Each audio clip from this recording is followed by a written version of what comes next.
Hello everyone. So नमस्कार मित्रांनो, तुमचं खूप खूप स्वागत आहे पुन्हा एकदा माझ्या नवीन ब्लॉगमध्ये. आज मी करते काहीतरी पानसटपणा डाएटसाठी. सो सगळ्यात आधी मी कांदा टोमॅटो हे सगळं चिरून घेतलं, मग पीठ मळायला घेतलेलं आहे कारण मी दुपारची भाकरी खाते. नेल्स केल्यामुळे आता माझे खरे नेल आर्ट झालेले आहेत, तुम्ही बघू शकता. असं तुमच्यासोबत पण होतं, मला कमेंट करून नक्की सांगा. हे आहे दुपारचं माझं जेवण. थोडासा शांतपणा करत मी डाएट चालू केलं. आता हे किती दिवस करणार आहे हे मला माहिती नाही, बट होप फॉर बेस्ट. त्यानंतर मी मस्त अशी वामकुक्षी केलेली आहे. खूप खूप झोपून झाल्यानंतर उठली.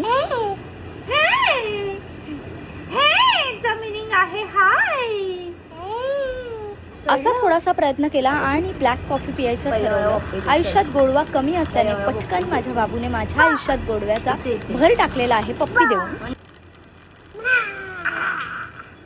आजपर्यंत कधीच माझ्या बॉयफ्रेंडने एवढं रिॲक्शन नसेल दिलं तेवढं आज माझ्या बाबूने दिलंय फक्त माझे नेल्स बघून. वाह. त्यानंतर आम्ही मस्त अशी रील शूट केली, पण बाबूची चड्डी बघितल्यानंतर माझीच इच्छा नाही झाली ती रील पोस्ट करायची, कारण चड्डीवरती आलंच आणलंय आणि आल्याचे डाग तुम्ही बघू शकता. फिर हम झोला उठा के चले गए जिम जाने के लिए, आणि जिम मध्ये होता माझा शोल्डर ट्रायसेप डे. मस्त असे सेट्स मारले, मस्त वर्कआउट केलं आणि मग जिमवरनं मी घरी आली. आल्यावर मी लगेचच मील प्रेप केली कारण की खूप वाजलेले आणि मला भूक लागलेली, त्यामुळे मग पटापट खाऊन घेतलं. भाई, मी केलेल्या गोष्टी नाही इतक्या भारी लागतात हे मला आत्ताच कळले. त्यानंतर 2 पांडा रस्त्यावरती उतरून असे चालायला गेले आणि महाराजांचं दर्शन घेतलं आणि इथेच आमचा दिवस संपलेला आहे. चला बाय.